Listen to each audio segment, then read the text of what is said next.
Hello, everyone. I'm just going to record this. I'm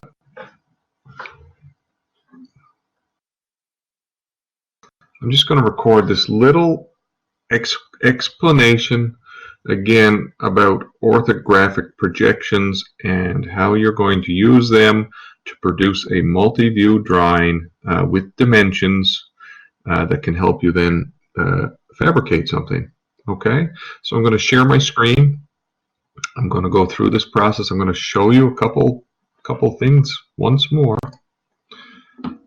and then if you need to resubmit your orthographic projection, and I would suggest that that's something that should be done. Okay, so my screen is being shared now. Again, let's just go back to the theory of the glass box, the light source, and the planes.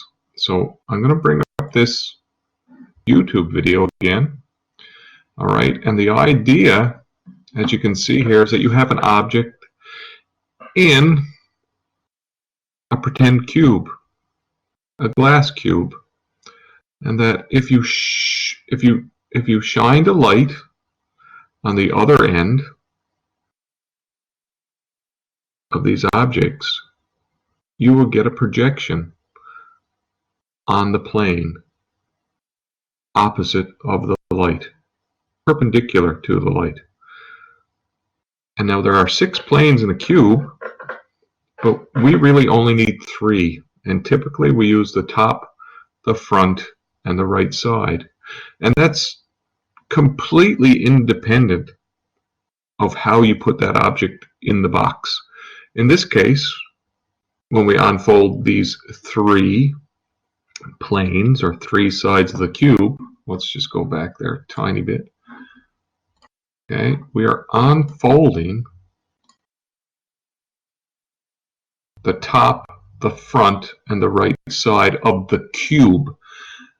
The reference point for those positions, top, front, and right side, are for the cube and not the object. You can have the object any way you want in that cube, but the projections are always going to stay the same. The cube in your mind or in the program that you're using does not move.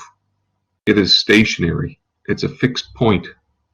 But you can rotate the object inside the cube all you want, and you can get different projections on the top, front, and right side. Now, how does that relate to SketchUp and then the program layout? Well, if I bring up this SketchUp, okay, let's pretend that the blue and the red axes and the green are represent where they intersect here, 3 or 2 faces. They represent the left side over here, and the blue and the red where they come together represent the front of that invisible cube. So right away, if we have this object, which is one of my computer desks at home, if we have this object right here, and the side, we would call this the side of the desk, right? But because we have it placed in this cube on the front face, for an orthographic projection, this would be the front, and this would be the top, and the drawers would be actually the right side if we extended a plane around this. Okay, very simply speaking, let me see if I can, I wonder if I can, if I put a cube around it, not quite a cube, but if I did that,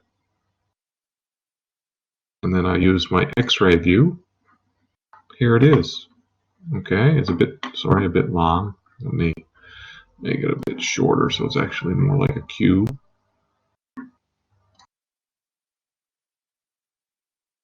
But, you know, here's my object.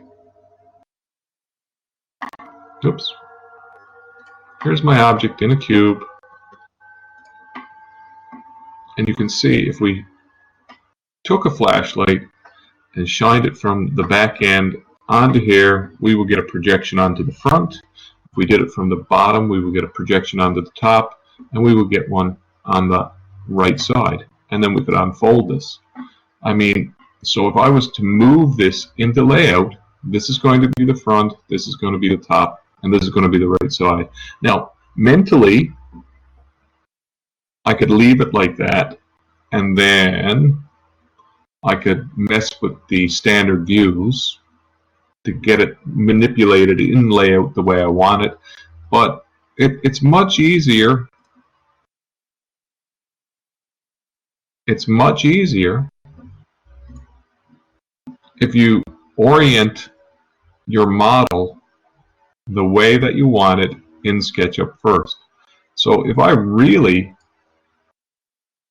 want that to be the front, then I'm just going to rotate my group using the rotate tool 90 degrees, and now this is actually the front and this is the top, and this becomes the right side. Okay, and it makes my life a little easier in layout. Now, what do I need to do to prepare this to move it into layout? One, on my styles, it might be good to be in an X-ray style under default styles, because then I can see, if I go on the top, I can see where my desk, the back and the sides and things, actually meet up. X-ray view is very important. Secondly, because we are doing first-person kind of perspectives or parallel perspectives, or parallel projections, sorry, you need to change it from a perspective to a parallel projection. Okay, and it's going to look weird now. That's okay. All right, and then I'm going to go camera, and I can go to the front view, and I get basically a line drawing. Okay, a line drawing that is perfectly parallel and perpendicular to every other surface.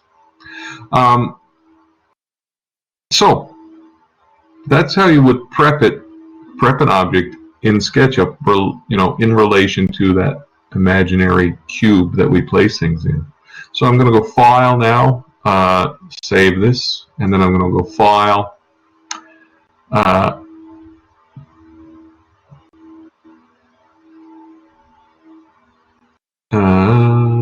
send to layout. Sorry, File, send to layout.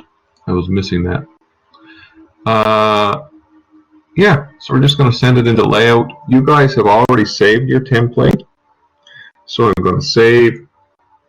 I'm going to pick that template that we are working with when this opens up. Okay, here we go. Choose a template. I'm going to go to My Templates. I'm going to pick one of these that oops, well, that works too, but I'm going to pick one of those, and I'm going to place my desk. My desk is going to be now in the front view, and we know when we unfold that box that the front view is in the bottom left-hand corner of your orthographic projection. Now, the size of this object is way too big, so I'm going to right-click on it. I'm going to scale this down.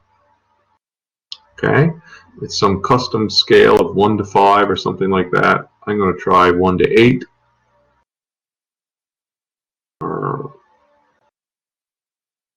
Sorry, let's try.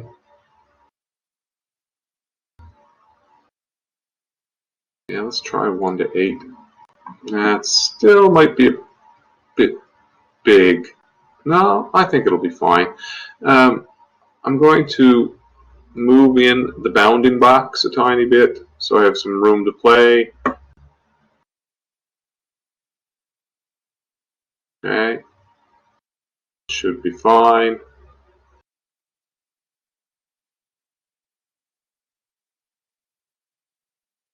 So I don't have, these big blue bounding box lines everywhere. I'm going to move this down into the bottom left-hand corner. like so. And basically with your placement with the orthographic technical drawing sheet here, your multi-view drawing sheet, you basically want to take up you know, a nice amount of the page, not too much, not so it's crowded, but not so it's you know, lots and lots of space around, so it looks like it's an empty page. So basically all I'm going to do is copy this by pressing with my move tool still engaged. I'm going to press the control button on a PC, and I think it might be the command button on a Mac. And I'm just going to hold down my control button so I have that plus sign, and then I'm going to click. And this might be a bit touchy here. Click and drag. No, see, this is where it kind of gets sticky on my laptop, but this is my laptop.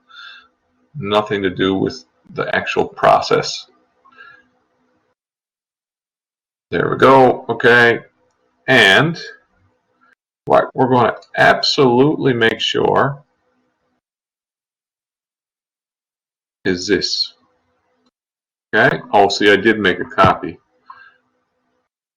beforehand.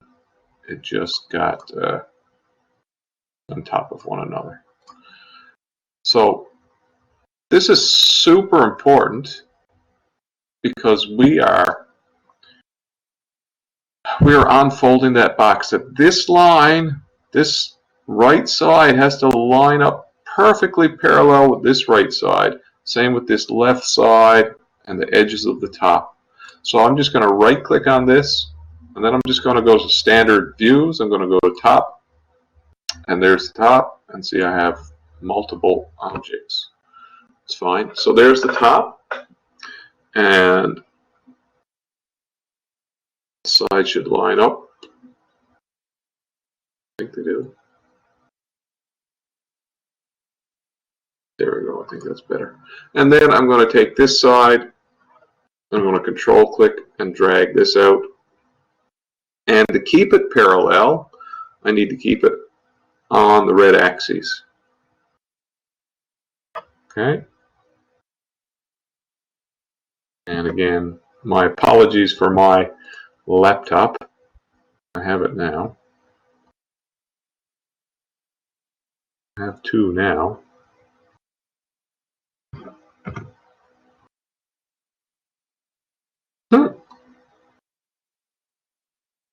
Right, okay. So I'm going to move this one over on the red axis.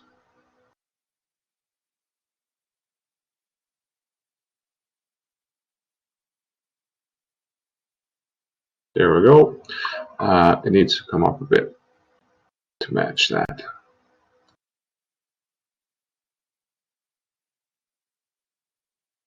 And again, this is just my laptop being very picky.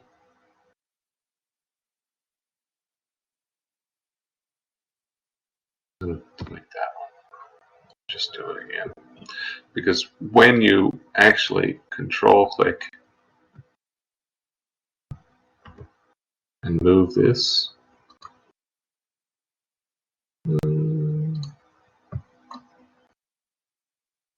you need just to keep that red line there. Okay? If you can actually get it to copy.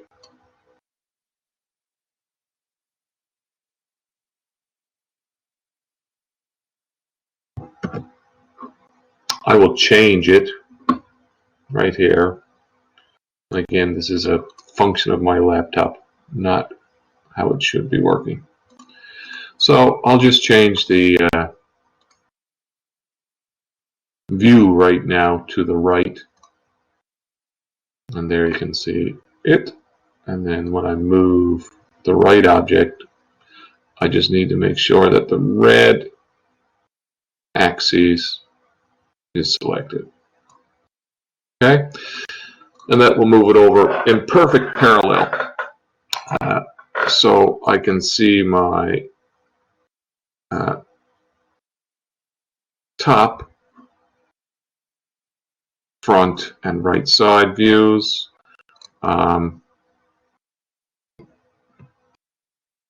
can then bring out another one, a copy, except for my, again. I can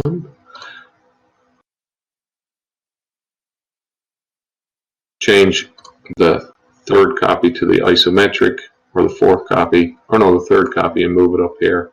And I can actually change the scale of this one to be much smaller, so it fits up in the corner nicely, maybe not that small. Let's try that big, maybe even bigger. There you go.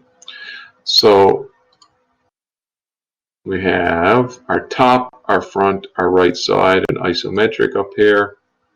I can even change the style back to, let's say, woodworking style right here, so it's solid.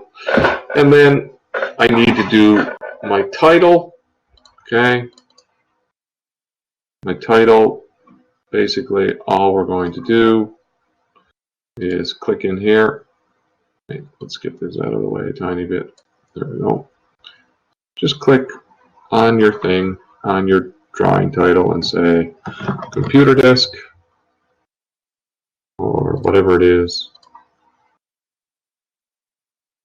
There we go. Computer desk. Okay, your name goes here.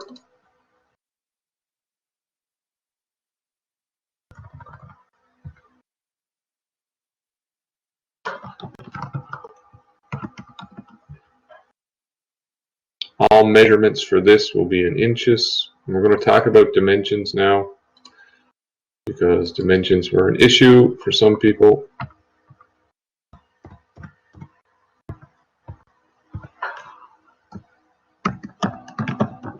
Inches. Sheet number 1, because I only have one sheet.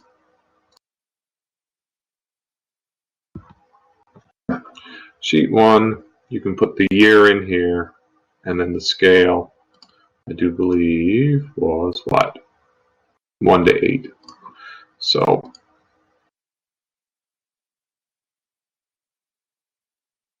one, 2, 8. Now, dimensions. Your dimensions are here. Couple things about dimensions. When you add a dimension, when you were doing your whistle, a lot of people ended up with inches as a dimension.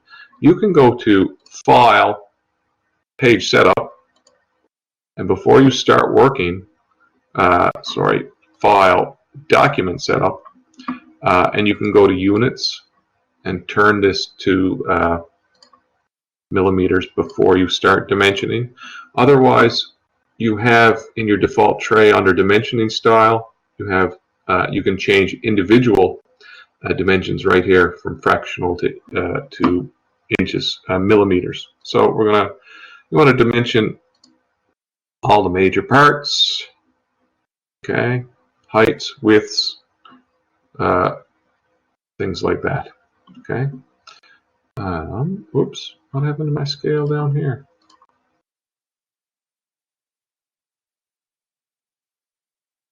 Thank you. All right, height, width, things like that. Another thing you can do with dimensions in here. Okay, so 7/8 isn't bad. What if your model was a bit off and you ended up with something like this? 9 and 23 30 seconds. Okay. Yikes. 23 30 seconds. It's like almost a quarter. So you can actually double click on your individual dimensions. There we go. And you can say 9.75 if that was the actual dimension that you needed, and not some weird fraction, or you can say 9 3/4 or whatever you want, and those kind of things. When you have that done, you just save it. Okay, save it. But those are some tips and tricks on how to get an actual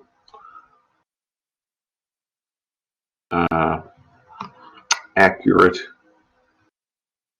and proper multi-view drawing.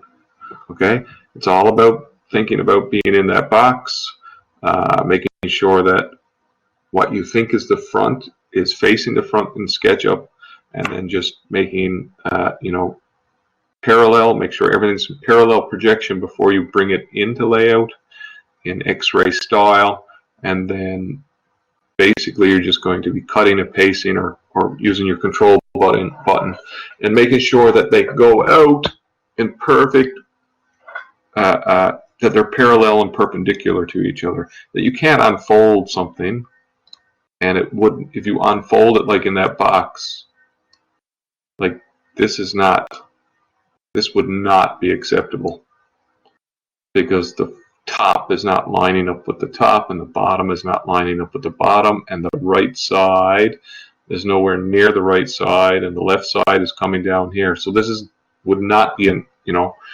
unfolded projection. What you would want, again, are those things lining up. All right, let me go back to this.